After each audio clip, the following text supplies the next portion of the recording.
यहाँ पे हमारी भैंसें चारा खा रही हैं।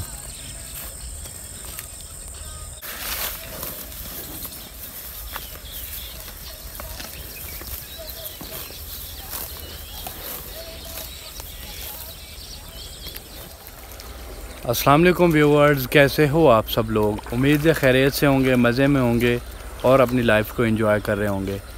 तो आज मैं आया था खेतों में। मैंने कहा अपने जानवरों को चराते हैं बाहर। तो अभी ये तालाब में नहा रहे हैं। काफ़ी गर्मी है, इनको भी बड़ी गर्मी लगती है। इनके लिए भी नहाना बड़ा अच्छा होता है, क्योंकि सारा दिन ये गर्मी में खड़े रहते हैं, बैठे रहते हैं। तो फिर शाम को एक टाइम नहाना अच्छा होता है इनके लिए।